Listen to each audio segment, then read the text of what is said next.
Hello, everyone. If you're a fan of Prison Break series, then you've probably heard the name Yoshie Shiratori, a Japanese prisoner who used escape methods so clever, so legendary, that they became the stuff of myth. His daring escapes were so remarkable that a detailed model was built to recreate his extraordinary prison break techniques, methods no one else had ever successfully attempted. These thrilling escapes turned him into a legend in the history of Japanese incarceration. He earned the nickname, the man no prison could hold. To understand how his prison break saga began, we need to look into his past. Shiratori was raised in a poor family during a time of great social unrest in Japan. Early in life, he worked at a tofu shop and later became a crab fisherman aboard a Russian boat. After bouncing between jobs without success, he turned to gambling and theft to survive, a decision that ultimately led him down a dark and dangerous path. Eventually, Shiratori was caught red-handed while stealing. But things quickly escalated when the police also charged him with murder. He insisted he was innocent and claimed he had been forced to confess under brutal beatings and torture from law enforcement. In 1936, Shiratori was sent to Aomori Prison. His life inside those walls turned into a waking nightmare, marked by relentless abuse and torture from prison guards on a daily basis. At that time, Japan's prison system had severely deteriorated. Guards wielded unchecked power with virtually no oversight or accountability, especially when dealing with inmates considered defiant or accused of serious crimes. Shiratori, our protagonist, became one of the many victims of this cruelty, suffering constant beatings at the hands of his captors. In the face of such brutal conditions, where death by beating could come at any moment, and the crushing weight of being falsely accused, Shiratori made a decision few would dare consider. He would escape this living hell. He began planning his escape. And like any successful prison break, the first step was to study the guards' behavior meticulously. Shiratori noticed there was a critical 15-minute window during guard shift changes, a brief period when supervision was at its weakest. That was his best chance to disappear without being noticed. At exactly 5 a.m., the plan was put into motion. Shiratori had secretly kept a thin metal wire inside his cell. He retrieved it from one of the wooden buckets in the prison's restroom. Remember, he had once been a thief before being incarcerated, a background that had sharpened his lockpicking skills to near perfection. He waited until just before dawn. As the patrol passed by, Shiratori pulled out the metal wire and began working the lock. The process was nerve-wracking, but after several tense attempts, he finally unlocked the cell door and stepped out. But escaping the cell was only the beginning. Ahead of him were more locked doors, each one a new barrier. He used the same method to open each one by one, until he reached the outer wall of the prison and managed to climb over it. But was it really that easy for Shiratori to pick all those locks?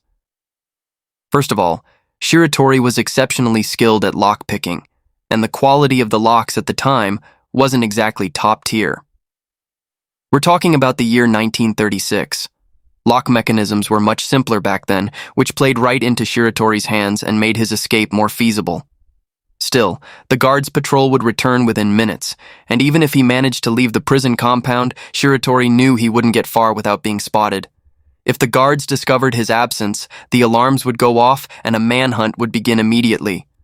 Shiratori was fully aware of what was at stake, and he knew exactly what kind of chase was coming next. He quickly came up with a plan. Shiratori removed several wooden floorboards from his cell and arranged them under a blanket to create the illusion of a sleeping body. When the guards passed by his cell, they assumed he was simply lying in bed. The deception worked flawlessly. The guards were completely fooled by what they saw, and it wasn't until the next morning, when the alarm sounded, that they realized he was gone. But for Shiratori, this was just the beginning of his journey to freedom. His escape didn't last long. Police launched a massive manhunt and scoured the area in search of him. During his escape, he sustained several serious injuries that required medical attention.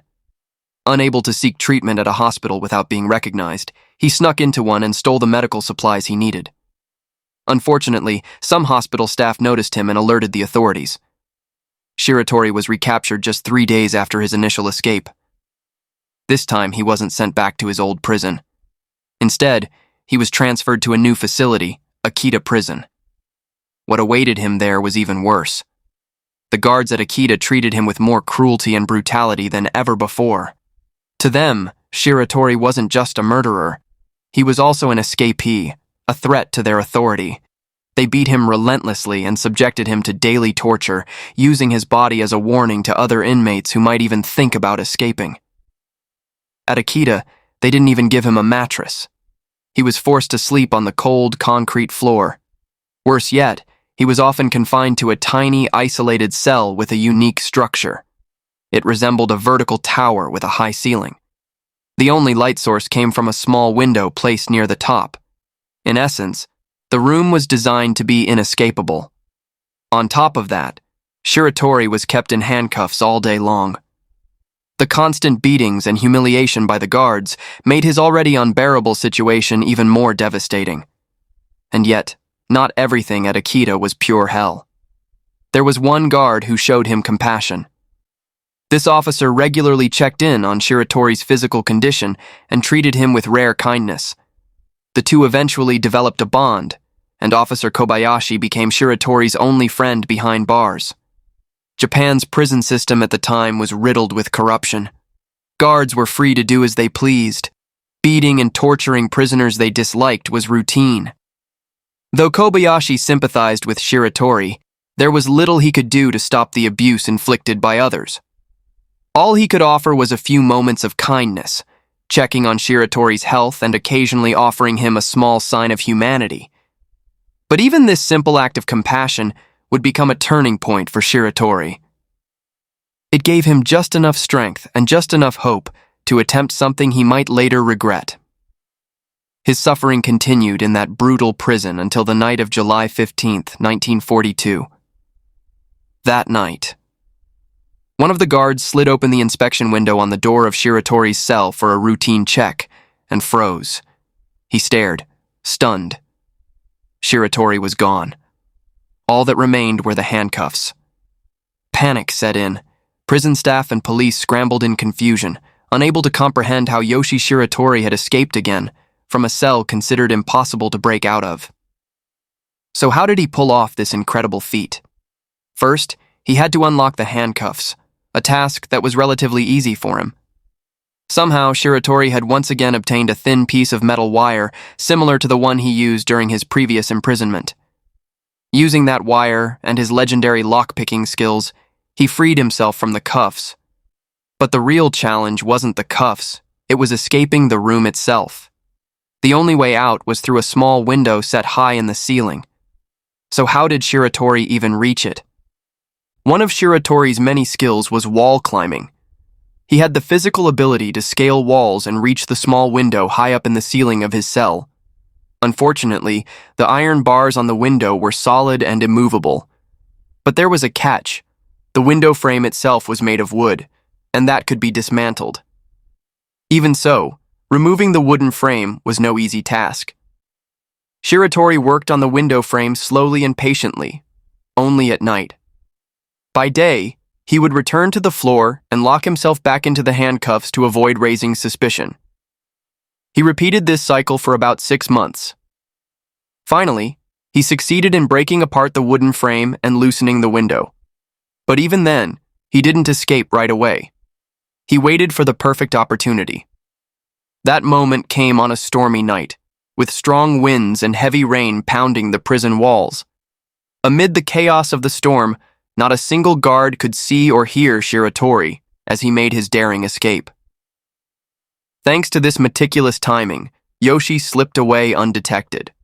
Having escaped the brutal conditions of Akita Prison, Shiratori had one clear mission: to expose the corruption and abuse of power within Japan's criminal justice system.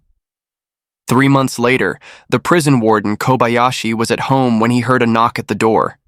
He opened it and froze. Standing in front of him was none other than Shiratori, the very man who had recently escaped from prison. Kobayashi was stunned. Before he could react, Shiratori calmly tried to ease his shock. "I came to see you because you're the only one who treated me with decency," he said. "I need you to listen. Please give me a chance to speak." Still in disbelief, Kobayashi hesitated for a moment, but ultimately let Shiratori inside. Shiratori then admitted that he had indeed escaped, but now wished to turn himself in voluntarily. He explained that his escape wasn't out of rebellion or malice, but because of the inhumane conditions, torture, and relentless abuse he had endured behind bars. All he wanted, he said, was to be treated fairly and with dignity. He didn't want to live his entire life as a fugitive. What he truly hoped for was the opportunity to bring his story to the attention of higher authorities, those who could recognize the depth of the corruption and cruelty festering inside the prison system. He confided in Kobayashi, saying that he had come to him because he was the only person he trusted. As head warden, Kobayashi's involvement could lend legitimacy to Shiratori's case. It could increase the chances of his story being heard and possibly help him win in court. Shiratori didn't want to escape justice. He wanted to reform it. Rather than running forever, he aimed to gain his freedom through a fair trial where he could represent himself. He continued to maintain his innocence and denied the charges that had put him behind bars in the first place. It was a bold and ambitious plan, but Shiratori understood that without Kobayashi's support, his chances were slim. Still visibly shaken, Kobayashi told Shiratori to take a bath and offered to prepare some food. After that, they could sit down and talk through the situation in more detail. Shiratori was encouraged by Kobayashi's response and began to feel hopeful. Maybe his plan actually had a shot. If only life were that simple. Just minutes after hearing Shiratori's plan, while Yoshie was using the bathroom, Kobayashi quietly contacted the police. Soon after, Shiratori was arrested once again and taken back to prison. That day, Shiratori lost all remaining hope in humanity, and he swore to never trust another person again. For his second escape during the trial proceedings, Shiratori made a heartfelt plea to be transferred to Tokyo Prison, citing its milder climate. The northern prisons where he had previously been held, such as Owari and Akita, were brutally cold and harsh.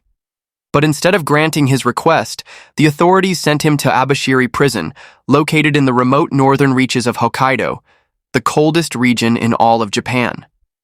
Shiratori's 2 successful prison breaks had made him not just infamous, but deeply loathed by the authorities.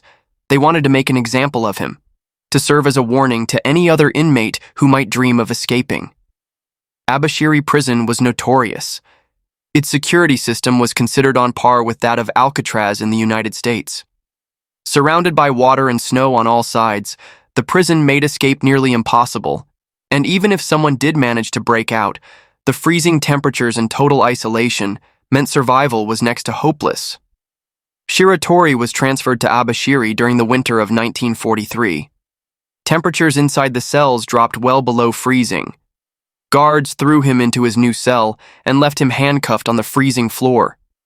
The clothing they gave him was completely inadequate for such brutal weather. Immediately, he felt the bone-deep chill. Above him, the guards laughed as they stood watching him shiver on the icy ground. Desperation and fury surged through Shiratori. He attempted to fight back. But within seconds, the guards tackled him to the floor and beat him down. Even so, Shiratori rose to his feet, bloodied but defiant. With a roar of sheer willpower, an unexpected crack rang out. The guards were stunned. The metal handcuffs on Shiratori's wrists had snapped. Terrified, the guards stepped back. They had never seen anything like it. Shiratori's extraordinary physical strength had become one of his defining traits, far beyond that of an average man. But this outburst proved to be a costly mistake. He had unintentionally exposed one of his greatest advantages. That single moment forced the guards to implement extreme new security measures. They constructed a custom-built solitary confinement cell designed specifically to contain Shiratori's unnatural strength. The walls were reinforced with solid metal. The window was reduced to a tiny slit, far too small for any human to fit through. They shackled his hands behind his back with 20-kilogram iron cuffs and placed identical weights on his ankles, making it nearly impossible for him to even stand up. These special restraints were permanently welded shut. There were no keys. They were removed only once a month to allow Shiratori to bathe and clean himself, and even then, it required professional welders to take them off. Eating was another challenge.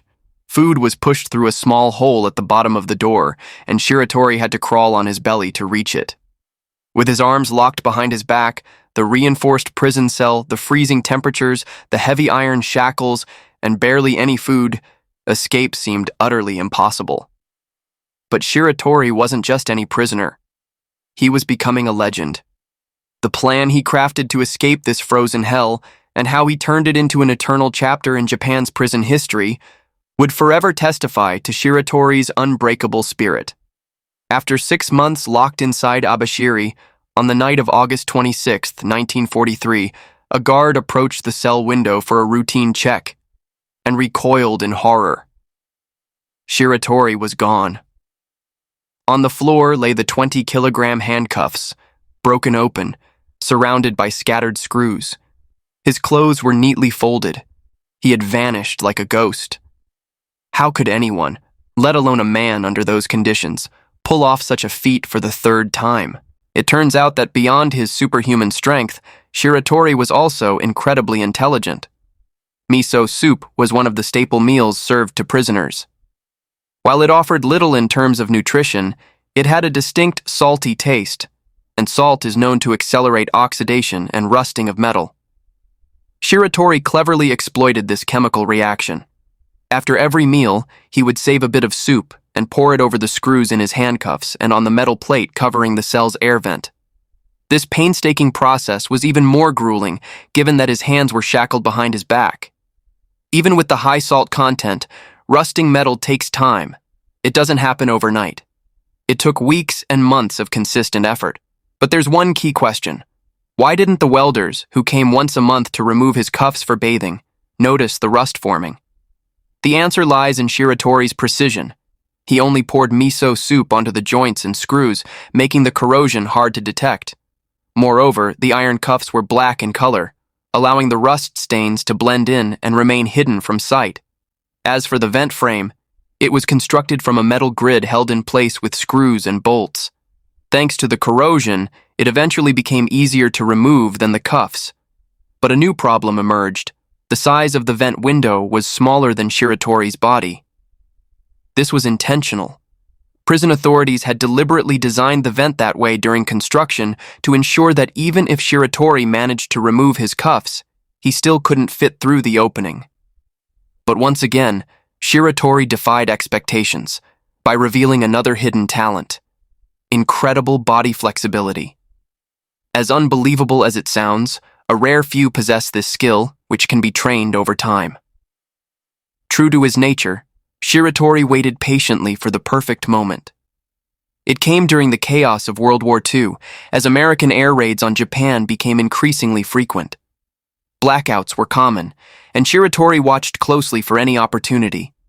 That opportunity came on the night of August 26, 1943, when the power went out. Without hesitation, Shiratori seized the moment.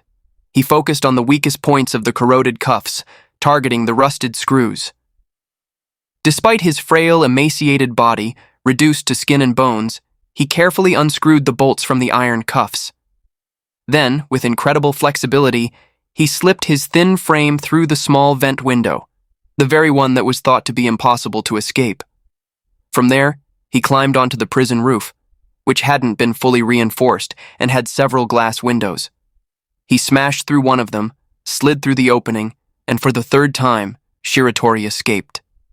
This escape was his most complex and daring yet. He became the first and only man in history to ever break out of the dreaded Abashiri prison. Today, that prison has been converted into a museum. There, a life-sized model immortalizes the legendary moment when Shiratori stood on the rooftop, shattering a glass window before disappearing into the night. But even after this extraordinary escape, Shiratori faced yet another monumental challenge. Abashiri was completely isolated, surrounded by snow in all directions. He couldn't risk entering any populated areas. His only option was to seek refuge deep in the mountains. Despite the massive manhunt launched by prison guards, police, and government forces, Shiratori left no trace. Authorities assumed survival under such harsh conditions was impossible. They believed he had either frozen to death or been eaten by wild animals living in the mountains. That was the official theory. But reality would tell a very different story. Shiratori eventually discovered an abandoned mine on one side of the Hokkaido mountain range. He transformed it into a makeshift shelter to protect himself from the freezing temperatures and the wild predators lurking in the wilderness. He adapted to survive by eating nuts, berries, and wild rabbits. He even learned how to fish and lived completely alone, deep in the mountains. Shiratori had become accustomed to an existence of total isolation. But during this lonely time, one thing weighed heavily on him. His longing to see his wife and young daughter grew stronger with each passing day. It had been nearly a decade since he last saw them, and he knew that returning to them under his current circumstances was impossible. So he continued to live in solitude, facing the vast stretches of time and nature alone. However, after 2 years in isolation, Shiratori made the bold decision to venture into populated areas for the first time since escaping from Abashiri Prison. As he entered a nearby town, the first thing that caught his attention was the sight of American soldiers casually walking the streets. Signs and advertisements were now written in both Japanese and English. Curious, Shiratori picked up a newspaper and began flipping through the pages, eager to learn about the world that had changed so much during his time in hiding. That's when he first learned about the atomic bombs dropped by the United States on Hiroshima and Nagasaki. He also discovered that Japan had surrendered in the war just 1 year earlier, in 1945. This revelation led Shiratori to believe that Hokkaido was likely no longer a high priority for law enforcement. It sparked a glimmer of hope. Perhaps he had been forgotten, no longer a concern for the authorities. Fueled by renewed determination, Shiratori began a long journey, traveling from the north to the south of Japan, hoping to reunite with his family. After 50 days of walking from town to town, he arrived in a place called Sapporo. Exhausted and starving, Shiratori stumbled upon a farm and saw a watermelon field. Overcome with hunger, he snuck onto the farm, began eating the sweet fruit, and this decision would prove to be a grave mistake. A local farmer spotted him and assumed Shiratori was one of the repeat thieves who had been stealing produce from their farms. The two got into a physical altercation. Tragically, the struggle escalated, and the farmer fell, hitting his head on a rock, and died. The commotion drew a crowd, and before Shiratori could escape, he was detained by onlookers until the police arrived and took him into custody. Imagine this. After everything he had survived, after evading the authorities for so long, Shiratori ended up back in prison because of a tragic and unexpected accident. Once arrested, the police quickly realized they had just captured Yoshie Shiratori, the man who had escaped the most secure prison in Japan. He was brought before a Sapporo court, and this time the punishment he faced was harsher than ever before. His previous escape attempts, along with the seriousness of the charges, made this trial different. The death of the farmer was ruled homicide, and Shiratori was sentenced to death. In 1947, he was transferred to a local prison in Sapporo, where he awaited a decision on the date of his execution. This time, the authorities took no chances. The prison was on high alert, and 6 guards were assigned to monitor him 24/7 around the clock. The windows and exits from his cell were reinforced more heavily than ever before. Even the smallest openings were narrowed down, barely wide enough for his head to pass through. This time, the situation seemed truly impossible to escape. However, the guards made a critical mistake. Their overconfidence in their own security measures blinded them. They didn't bother to restrain Shiratori with any handcuffs. Instead, they left him completely unbound in his cell. But unlike his earlier attempts, Shiratori began to show visible signs of fatigue. Now an older man, the idea of escaping once more seemed more and more impossible. His face bore the weary mix of sorrow and reflection as he stared at the ceiling above. It was clear there was no way out. He spent most of his time sleeping, gradually becoming indifferent to the guards who called out to him. He simply lay under his blanket, ignoring their presence. Occasionally, they would enter the cell and beat him, a ritual that grew so routine it eventually became pointless. The guards themselves grew tired of the monotony, especially when Shiratori stopped reacting.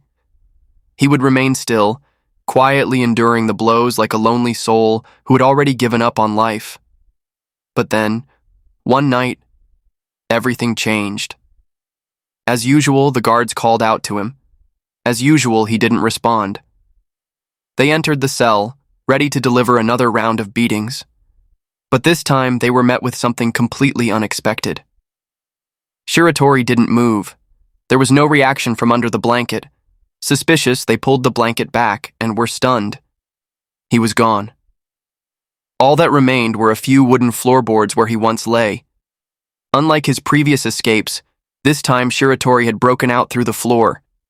The endless gazes he cast toward the ceiling had been a decoy, a psychological tactic to convince the guards he was searching for a way out above, while in reality, he was digging a way out from below.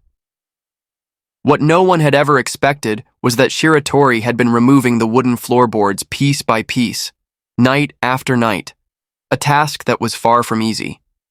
He dug a tunnel every night without being detected. His silence and apparent indifference to the guards were all part of a carefully orchestrated act, meant to lull them into complacency so he could dig undisturbed. Even more ingeniously, he found a place to dispose of the dirt, the gap between the prison floor and the foundation of the building. Shiratori continued this meticulous routine for about a month, until finally he completed a tunnel that led outside the prison walls. This time, the escape was different. There were no locks picked, no high walls scaled, no bars bent by superhuman strength. Just patience, misdirection, and sheer cunning. Against all odds, Shiratori had pulled off his fourth escape, and ironically, it was the easiest of them all. The story may sound like fiction, too incredible to be real, but every detail was documented. These events really happened. But this would be the last time Shiratori ever attempted an escape. Though, not the last time he would end up behind bars, because a fifth time was still waiting. One day, Shiratori was sitting alone on a bench in a public park when a man sat down beside him. Shiratori turned to look and was immediately shocked. The man sitting next to him was a police officer. Tension flooded his chest. Was he about to be recognized? However, the police officer turned out to be friendly and kind, starting a light, casual conversation. He opened a pack of cigarettes and offered Shiratori one. This small gesture had a profound effect on Shiratori.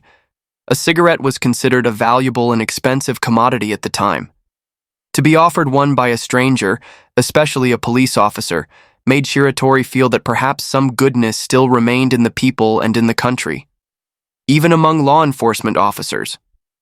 This was especially meaningful, given that Shiratori had sworn never to trust the authorities again, ever since the heartbreaking betrayal by Kobayashi, the senior police official who had taken advantage of his trust. That moment had shattered him, and yet, here was this man, offering him a cigarette. Shiratori made a decision that shocked even himself. He chose to turn himself in. It was a strange and unlikely turn of events, but it was clear Shiratori had grown weary of a life on the run. He was tired of endless escapes and the constant fear of being hunted. This simple encounter gave him hope, that maybe Japan's prison system had changed. Maybe this time someone would treat him fairly. By then, news had spread that major reforms were underway in Japan's justice system. He revealed his true identity and asked the officer for help to bring his case before the Supreme Court, which had evolved significantly in the post-militarist era.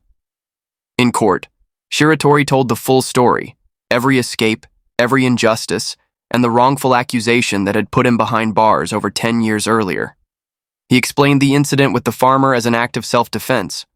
Ultimately, after noting that Shiratori had never harmed any police officers during his escapes, the court sentenced him to 20 years in prison. The case became one of the most widely debated legal and media events in Japanese history.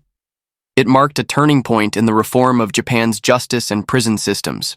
Shiratori became a symbol of the movement. He served the remainder of his sentence at Tokyo Prison, where the climate was far milder than the harsh northern facilities he had once endured. This time, the prison staff treated him with respect and compassion. In this environment, Shiratori found a rare sense of peace, even while still incarcerated.